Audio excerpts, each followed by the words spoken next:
예수님의 이름의 권세. 아멘. 우리가 지금 예수 이름으로 찬양을 드렸어요. 예수 이름으로 나갈 때 악마도 병마도 우리의 당한 모든 상황도 이긴다는 거죠. 예수님의 이름으로 기도하라. 따라서 하십시오. 예수님의 이름으로 기도하자. 자, 우리 주사랑교회 아픈 성도들이 참 많이 있습니다. 그리고 주변에 또 아픈 성도들이 있습니다. 더 나아가서는 정말 이곳저곳 열방 가운데 아픈 성도들이 있죠. 우리는 아픈 성도들을 위해서 기도할 때 중요한 사실이 있습니다. 이 병고침의 문제를 우리가 해결하려고 합니다. 우리는 기도할 뿐입니다. 역사는 하나님이 하신다는 사실을 분명히 아시기 바랍니다. 그리고 우리는 최선을 다해서 기도할 뿐이에요. 오늘날 우리는 기도할 때 누구의 이름으로 기도합니까? 물론 우리가 예수님의 이름으로 기도하지만은 우리는 예수님의 이름을 믿지 않고 그 권세를, 그 능력을 우리가 믿지 않고 기도하는 것은 곧 예수님의 이름으로 기도하지 않는 것과 같습니다. 그것은 잘못된 기도의 모습이죠. 우리가 예수님의 이름으로 기도한다는 것은 우리 가운데 위임해 주신 하나님의 권세를 우리 가운데 나타내도록 위임해 주신 권한이라는 거예요. 우리 이것을 잘 사용해야 됩니다. 예수님께서 우리에게 주신 위임된 권세는 예수님을 대신하여 우리가 행동하고 그분이 말씀하시거나 요청하시는 것처럼 그분의 이름을 사용하는 것이라는 겁니다. 좀 예를 들어서 세상의 변호사와 여러분 세상의 변호사를 보면 그 세상의 변호사를 통해서 또 그 변호를 위임받은, 그러니까 세상의 변호사는 뭐죠? 변호를 위임받은 사람이죠. 그렇죠? 이 세상의 변호사를 우리가 볼 때 어쩌면 예수님이 우리 가운데 그 변호를 하라고 위임하셨다는 거죠. 그 권세를 위임받은 게 나라는 거예요. 우리가 자신의 변호사에게 우리가 그들에게 다 맡기죠. 그리고 그 변호사가 그 변호를 맡긴 사람의 모든 것에 행동권을 주장하죠. 왜 그럴까요? 위임권을 가졌기 때문이라는 거죠. 이 권한은 우리에게 말하기 위해 사용되는 것이 아니라 우리를 대신하여 다른 사람들과 상호작용을 하기 위해, 그러니까 변호사에게 변호를 맡긴다는 것은 그 변호를 맡긴 사람의 모든 권한을 준다는 거예요. 예수님이 우리 가운데 맡긴다는 것은 예수님의 권세를 우리 가운데 다 준다는 것이죠. 그렇기 때문에 우리는 예수님께서 우리에게 그분을 대표하도록 그분의 이름을 주셨다는 거예요. 좀 이해가 되셨나요? 그럼 우리가 예수 이름으로라고 우리가 말하고 기도할 때 그것은 예수님께서 말씀하시는 것과 같은 무게를 지닌다는 겁니다. 어쩌면 이것은 우리가 누리는 가장 큰 그리스도인에게 가장 큰 영광, 영예이라는 거죠. 우리가 병든 자를 위해서 기도할 때 이렇게 우리는 선언합니다. 나는 예수 이름으로 당신에게 치유를 가져다 줍니다. 나는 예수의 이름으로 기도할 뿐이에요. 내가 주는 치료가 아니라 그분의 권세를 사용한다는 거죠. 예수님의 권세와 능력에 대한 선포라는 겁니다. 그래서 우리가 아픈 성도들 위해서 기도하는 것은 바로 내 힘이 아니라 예수님의 권세를 사용하는 것입니다. 그들이 어디에 있든지 어떤 상황에 처해 있든지 상관없습니다. 우리가 예수 이름을 사용할 때 모든 장애물도 제거되고 하나님의 능력이 이렇게 해결되어집니다. 그러기에 예수님의 이름은 우리에게 엄청난 권세를 주셨다는 거예요. 다시 한번 우리 선언합시다. 예수의 이름으로 기도하자. 굉장히 중요한 사실이에요. 누구의 이름으로 기도하느냐. 자, 그러면 오늘 말씀의 제목이 예수님의 이름의 권세인데, 자, 오늘 본문은 제가 이렇게 중간중간 요절만 읽었지만 우리가 잘 아는 성전 미문에서 평생 38년 동안을 안진뱅이로 있던 그 안진뱅이를 베드로와 요한도 거기 많이 지나다녔겠죠. 그러나 그날은 특별한 날이었어요. 그날은 그가 정말 예수님의 이름의 권세를 그 안진뱅이에게 선언했어요. 권세, 예수님의 이름을 가지고 그때 기적이 일어났죠. 우리가 이 사건을 통해서 예수님의 이름의 권세가 과연 그 당시에만 있었던 것이 아니라 우리에게도 예수님의 이름의 권세를 가지고 우리는 선포해야 된다는 거예요. 근데 왜 우리가 두려워합니까? 내가 하는 것으로 생각을 하죠. 우리는 막막히 우리가 기도를 할 때 이 기도의 제목을 가지고 기도할 때 예수의 이름으로 기도했는데 응답이 안 오고 예수님의 이름으로 기도했는데 병든자가 고침을 받지 않고 이렇기 때문에 우리는 포기해버리고 낙심하고 절망 가운데 있습니다. 그러나 마치 우리가 콩나물에 물을 주듯 우리가 콩나물에 물을 줄 때 물은 다 빠져나가지만 어떻게 그 콩나물이 자라는 것을 하루 사이에 막 자라는 것을 여러분들은 아실 겁니다. 이와 같이 우리가 예수님의 이름의 권세를 가지고 계속해서 선언하면 그런 콩나물에 자라는 역사처럼 우리도 모르게 그 예수님의 이름의 권세가 계속해서 묻어나서 결국은 하나님의 역사가 나타난다는 사실입니다. 그러게 우리는 예수님의 이름의 권세를 가지고 우리는 계속해서 믿음으로 선언하시길 주님의 이름으로 축원합니다. 자, 첫 번째는 예수님의 이름의 권세. 첫 번째는 한번 읽어볼까요? 이름의 권세를 사용할 수 있는 권세를 주셨습니다. 여기서 제가 길기 때문에 예수님의를 뺐는데 예수님의 이름의 권세를 사용할 수 있는 권세, 권한을 줬다는 거예요. 권한. 성경은 요한복음 1장 12절에 이렇게 말합니다. 영접하는 자, 곧 그 이름을 믿는 자들에게는 하나님의 자녀가 되는 권세를 주셨으니, 하나님의 자녀가 될 뿐만 아니라 그 하나님의 자녀에게 뭐까지 줬다고요? 권세도 줬다는 거예요. 자녀된 권세가 있다는 거죠. 우리가 예수 그리스도를 영접했어요. 그럼 하나님의 자녀예요. 그러면 자녀가 아니라 자녀된 권세까지 부여됐다. 예를 들어서 대통령의 자녀는 청와대에 언제든지 들어갈 수 있는 권세를 가졌습니다. 그 이유는 대통령의 자녀이기 때문입니다. 우리는 하나님의 자녀이기에 하나님이 예수님에게 권세를 주셨듯 우리에게도 예수님에게 주셨던 그 권세를 주셨다는 거예요. 아무나 주는 것이 아니죠.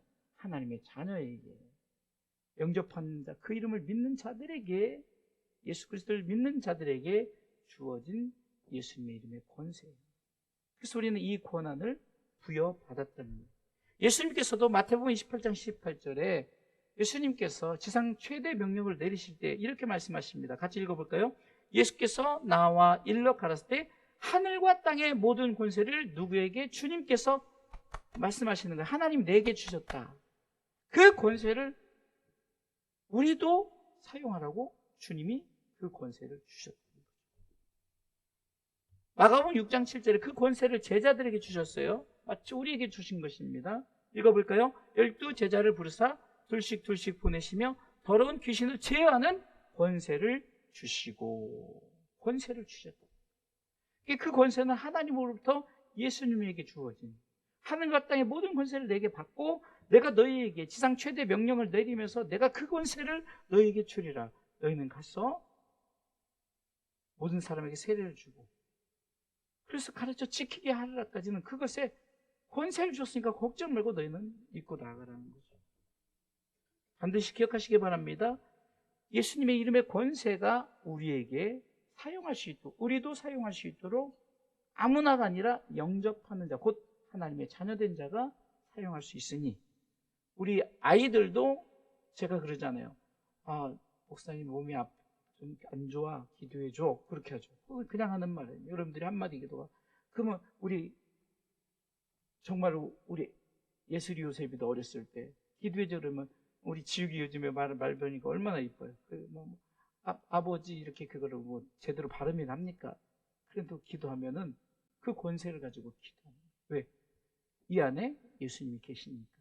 예수님의 권세를 가지고 여러분들 혹시 누가 아프다, 엄마가 아파요, 할머니가 아파요, 우리 동생이 아파요, 우리 오빠가 아파요, 기도하라는 거예요. 권세를 주어줬으니까 예수의 이름으로 여러분들 이 권세를 사용하시길 주님의 이름으로 축원합니다. 자, 두 번째는요, 예수님의 이름의 권세. 자, 두 번째요, 예수님의 이름의 권세를 가지고 명령하십시오. 할렐루야. 명령하시기 바랍니다. 한번 읽어보겠습니다. 예수님의 이름의 권세를 가지고 명령해야 합니다. 담대함이 있어야 되는 거예요. 담대함이 있어요. 자, 오늘 베드로가 참고 그 안진뱅이에게 명령합니다.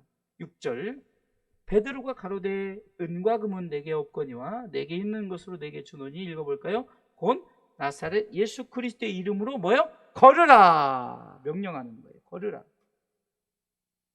걸을까가 아니라, 걸을까 말까가 아니라 걸으라. 걸으라는 거예요. 왜요? 그 권세는 내 권세가 아니라 하나님의 권세가 예수님에게 이랬고, 예수님이 우리에게 부여줬기 때문에 첫 번째가 내가 권세를 사용하라고 그랬잖아요. 그럼 권세를 사용하고 아멘 했으면 우리는 그 권세를 사용하셔야 돼요. 명령하시기 바랍니다. 아니, 감기가 나을지어다 했는데 감기가 안 나왔어요. 그러니까 기도 안 해요. 아니, 뭐 안 났네. 아니에요. 계속해서 명령하시기 바랍니다. 명령하세요. 이것은 어쩌면 어떤 내게 주어진 어떤 감기나 어떤 증상을 고치기 위함보다도 영혼이 잘 되게끔 하는 거예요. 영혼이 잘 되면 범사가 잘 되고 강건의 축복이 있다는 걸 경험하기 위해서 우리는 그렇게 선언하라는 겁니다.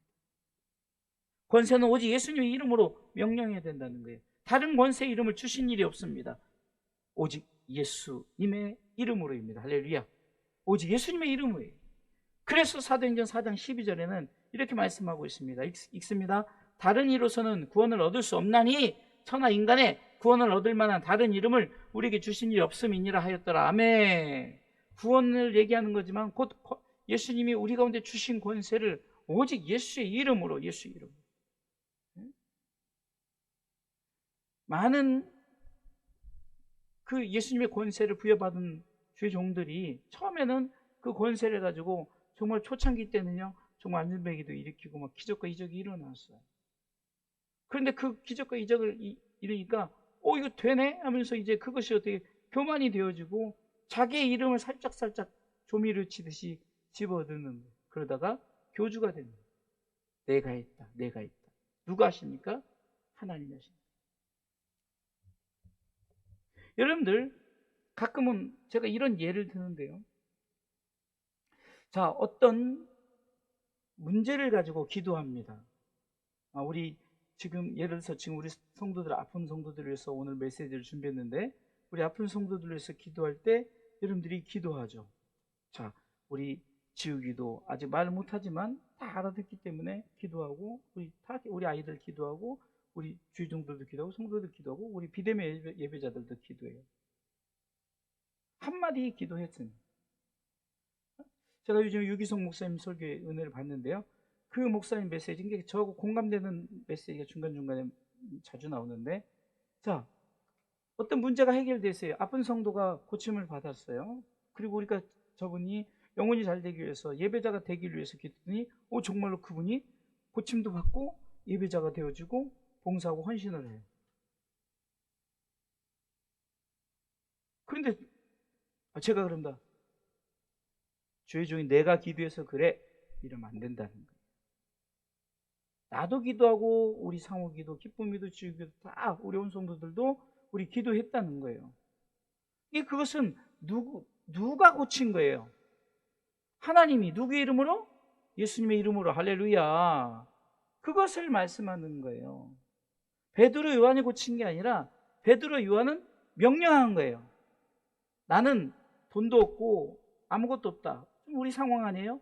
그러나 내가 너에게 줄 수 있는 것은 예수 그리스도의 이름이다. 그 이름으로 너는 걸으라.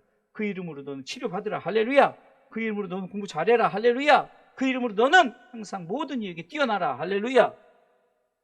명령하시기 바랍니다. 첫 번째는 권세를 부여받았고, 두 번째는 명령하십시오. 자, 세 번째요. 예수님의 이름의 권세 읽어볼까요?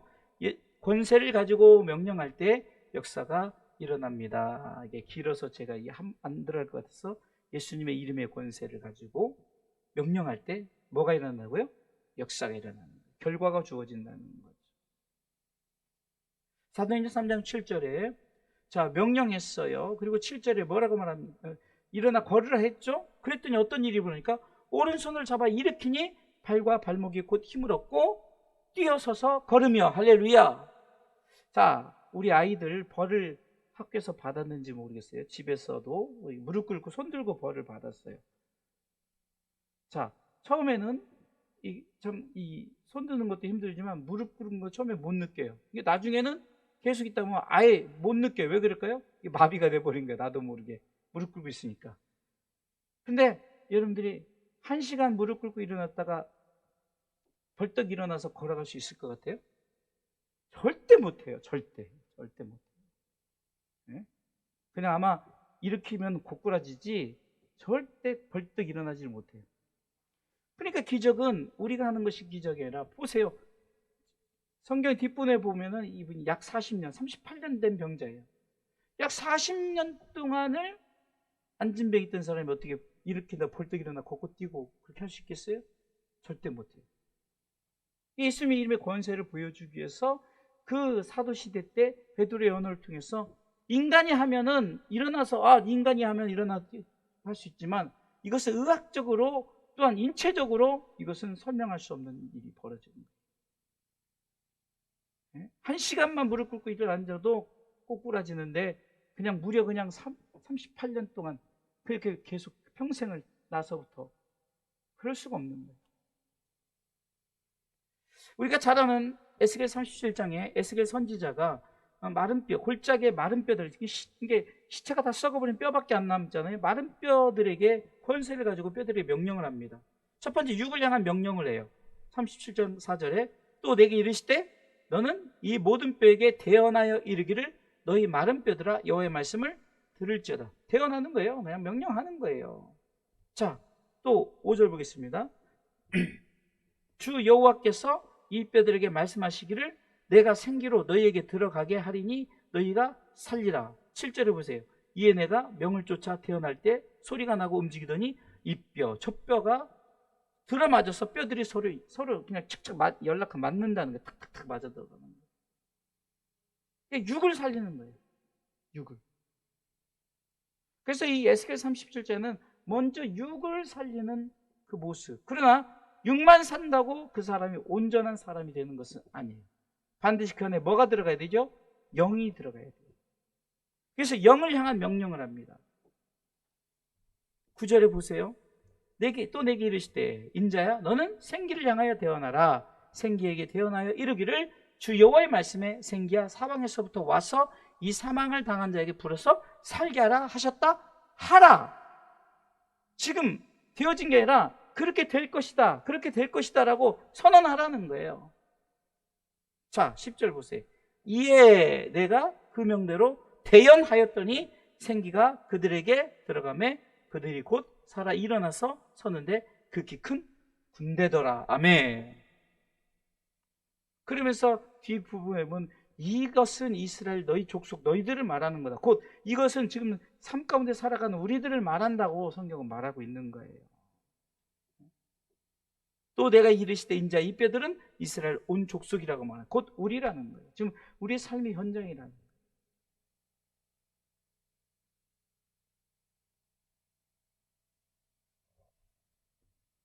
지금 에스겔 선지자가 생각을 해보세요. 말도 안 되는 거죠. 물론 환상입니다. 말도 안 되는 일을 꿈속에서 보여주는데 그렇게 하라 했더니 딱딱 되어지는 거예요. 용기를 갖고 그는 이스라엘 향해서 믿음으로 선포하고 선언합니다. 이스라엘이 회복되어지죠. 역사가 일어나는 거예요. 네 번째, 예수님의 이름의 권세. 네 번째도 제가 번호를 3번 해놨네요. 네 번째, 예수님의 이름의 권세 앞에 찬미, 영광 돌리게 됩니다. 자, 한번 읽어볼까요? 네 번째, 예수님의 이름의 권세 앞에 찬미, 영광 돌리게 됩니다. 성경은 찬미하게 되니까 찬미 곧 영광 돌리게 되죠. 자, 8절 읽어보겠습니다. 사도행전 3장 8절. 뛰어서서 걸으며 그들과 함께 성전으로 들어가면서 걷기도 하고 뛰기도 하며 하나님을 찬미하니. 아멘. 자, 이 말씀 속에서 고침을 받은 안진뱅의 행동은 바로 성전에 들어가서 하나님을 찬미하는 것, 곧 하나님께 영광 돌리는 것이었습니다.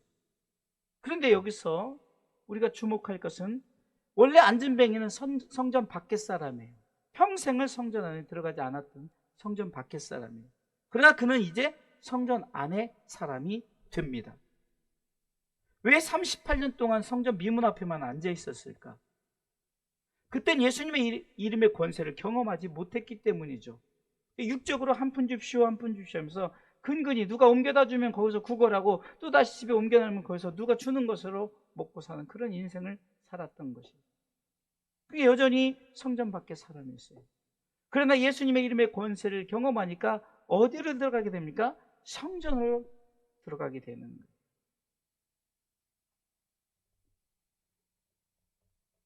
그는 예수님의 이름의 권세를 통해서 걷게 되고 뛰게 되니 제일 먼저 한 행동이 성전으로 들어가 하나님을 찬미하게 됩니다. 할렐루야. 곧 예수님의 이름의 권세를 경험한 그에게는 이제는 하나님께 영광을 예배자로 섰다는 거죠. 성경은 성전에 혼자 들어가지 않고 그들과 함께라고 하죠. 그들과 함께. 다시 말해서 베드로와 요한 그리고 주변의 사람들과 함께 성전을 들어가서 하나님을 찬미했던 증거가 바로 10절의 증거죠. 그 본래 성전 미문에 앉아 구걸하는 사람인 줄 알고 그의 당한 일을 인하여 심히 기이 여기며 놀라니라. 그러니까 이 성전 밖에 사람이 성전 안으로 들어갈 때 베드로와 요한도 들어가고 그 주변에 뭐 여러분 보세요.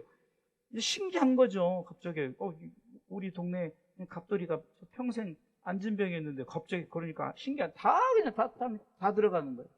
근데 그 행동이 보니까 그곳에서 할렐루야 우리 예수님의 권세로 예수님의 이름의 권세로 내가 이렇게 걷게 되고 뛰게 됐다라고 막 선언하니까 사람들이 놀래가지고 그 기적 현장을 경험한 거죠. 심히 기이 여기며 놀리더라. 아멘. 그러니까 그들이 이 안진뱅이만 찬양했던 것이 아니라 이 10절의 근거를 볼 때 모든 사람들이 그곳에서 이 기적의 현장을 통해서 예수님의 이름의 권세를 찬양했다. 할렐루야. 예수님 찬양했겠죠. 예수의 이름으로 예수님 병만은 쫓긴다 고백했겠죠. 그럼 이 일이 지금 이 일이 어디에 나타나? 이제 나중에 우리가 권세 앞에 예수님 앞에 우리가 저 천국에서도 그 권세 앞에 영원히 찬양하는 무리들 14만 4천 명의 무리들이 되어진다는 거예요. 그래서 우리가 영원토록 천국에서는 그 권세 앞에 찬양하는 거예요. 요한계시록 14장 1절로 쭉 보면 3절까지 보면 또 내가 보니 보라 어린 양이 시온산에 섰고 같이 읽습니다. 그와 함께 14만 4천이 섰는데 그 이마에 어린 양의 이름과 그 아버지의 이름을 쓴 것이 있도다. 내가 하늘에서 나는 소리를 들으니 많은 물소리도 같고 큰 뇌성도 같은데 내게 들리는 소리는 검은 고 타는 자들의 그 검은 고 타는 것 같더라. 찬양 소리가 그렇다는 거예요. 그 3절에 저희가 보좌와 내 생물과 장로들 앞에서 새 노래를 부르니 땅에서 구속함을 얻은 14만 4천님 밖에는 능히 이 노래를 부를 자가 없었다. 아무나 부르는 게 아니라는 거예요. 그 예수님의 이름의 권세를 경험한 자들이 부르는 거예요. 성전 밖의 사람이 아니라 성전 안의 사람들이 부르는 거예요. 여기서도 보면은 내 생물과 장로들 앞에서 14만 4천과 또 천사들이 그냥 완전히 그냥 오케스트라가 돼가지고 찬양하는. 그래서 많은 물소리 같다 그래서 요즘엔 다 악보가 태블릿으로 하지만 옛날에는 이렇게 책으로 다 나왔잖아요. 많은 물소리라는 책이 청년 때 굉장히 청년 때는 찬미였구나. 찬미 100, 200, 300, 400 이렇게 1000 이렇게 나왔는데 제가 한참 사회 갈 때 많은 물소리라는 책이 이렇게 나왔어요. 그게 바로 그거예요. 찬미한 검은 것 타는 소리 같고 그게 한 사람의 찬송이 아니라 막 다 믿는 자 14만 4천 명 뿐만 아니라 내 생물과 그 24장로들과 천사들이 막 찬양하는 구원하심. 우리가 찬양 그거 하잖아요. 구원하심이 보좌에 앉으신 그 어린 양께 있도다라고 고백합니다. 그런 찬양을 이게 권세 앞에 찬양하는 무리들이 지금 바로 이 안진뱅이가 그 무리들과 성전 안에서 찬양하는 그 모습과 같다는 거예요. 우리도 이 안진뱅이처럼 14만 4천 명처럼 그분의 권세 앞에 찬양할 수밖에 없는 존재들입니다. 우리는 그분의 이름으로 영적, 육적 치료를 받고 하나님께 찬미로 영광 돌리는 삶을 살아가기를 주님의 이름으로 축원합니다. 자, 결론을 드립니다. 오늘 결론은 이제 16절 말씀이 있는데요. 따라서 하십시오. 권세의 믿음을 가져야 합니다. 자, 여기서 보면은, 자, 믿음이란 것은 처음에 베드로와 요한이 가졌죠. 이 믿음을 누구에게 전달시켰습니까? 안진뱅이. 그러니까 따라서 하십시오. 자, 믿음은 믿음을 낳고, 권세는 권세를 낳고, 그런 거예요. 여러분들의 믿음이 병든 자를 위해서 기도했을 때 그가 그 경험을 하고 그들의 믿음이 또 가서 하나님을 찬양하면서 그 역사를 또 낳게 되고 제자가 되어지는 거예요.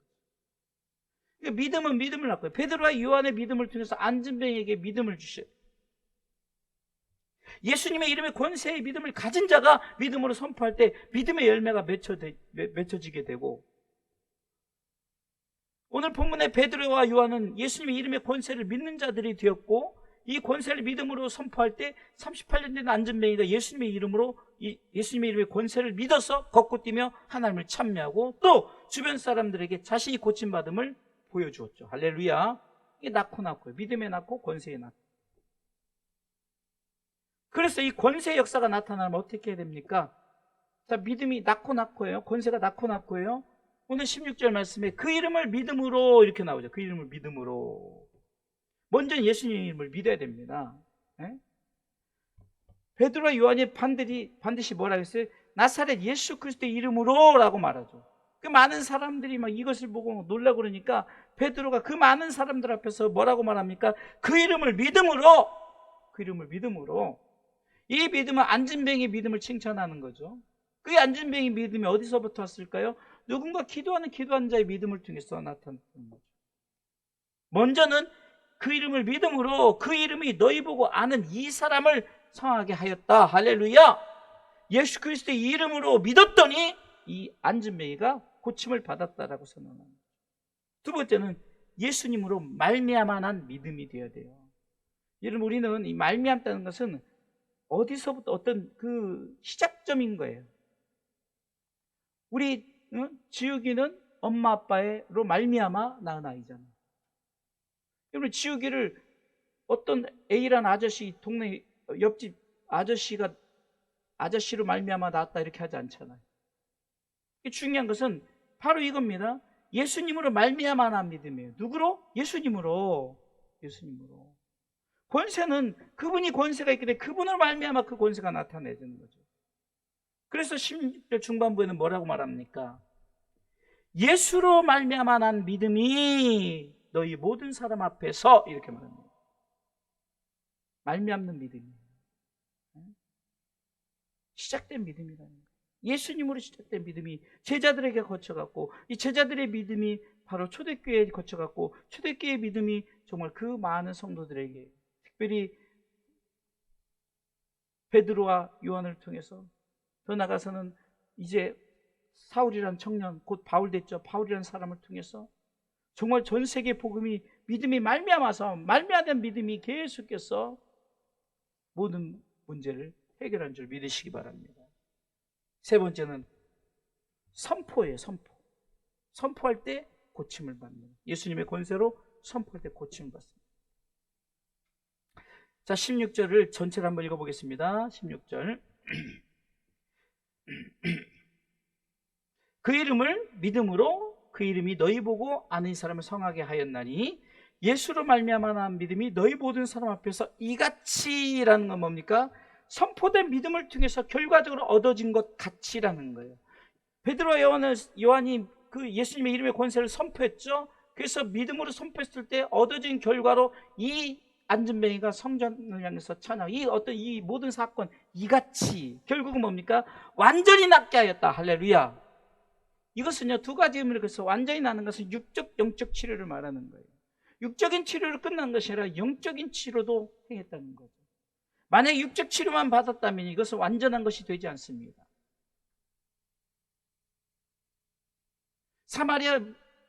이게 10문둥병자를 고쳐줬는데 9문둥병자는 예수님이 고쳐줬는데 9문둥병자는 고침을 받자마자 다 알고 좋다고 자기 집으로 갔어요.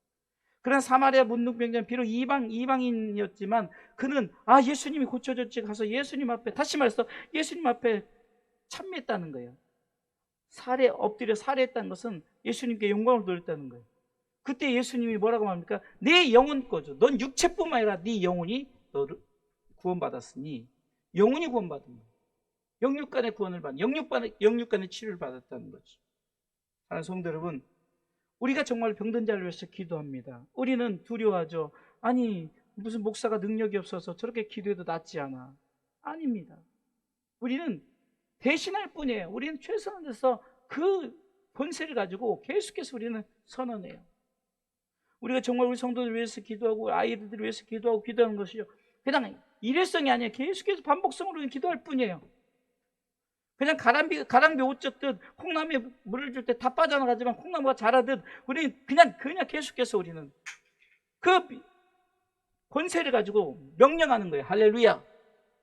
그리고 그것을 통해서 우리는 어떻게 나아갑니까? 절대적으로 우리는 포기하지 않고 우리는 계속해서 역사가 나타나기 위해서 우리는 계속해서 기도하고 그 역사의 결과물은 하나님께서 하시는. 그래서 우리는 결론적으로 하나님이 하셨다, 하나님께 영광, 이렇게 되어지고, 지금 사도 시대 때 우리 가운데 이것을 보여주는 것은 지금 우리 시대 때 우리가 어떻게 해야 될 것을, 예수님의 이름의 권세를 가지고 어떻게 해야 될 것을 말하는 거예요. 정말 우리 부모님이 대통령이다 그러면 대통령의 권세를 부여받았잖아요. 자식들에게도 주어지는 거죠. 여러분, 대통령 자녀들은 경호원들이 따르고 아무나 못해요. 아니, 지나간 사람이 죽으면은 그냥 애도도 안 하지만 대통령의 아들이 죽으면 애도를 하는 거예요. 권세 때문에 그렇습니다. 사랑하는 성도 여러분, 우리 예수님의 이름의 권세를 가지고 먼저는 내가 예수 그리스도를 믿었으니 저들이 믿었다는 거예요. 할렐루야. 또 예수님이 말미암아 이 믿음이 어디서 시작됐냐는 거죠. 이 믿음의 권세가 바로 예수님으로부터 시작되는 거예요. 그게 말미암은 것이 예수님으로부터 말미암았다. 그리고 우리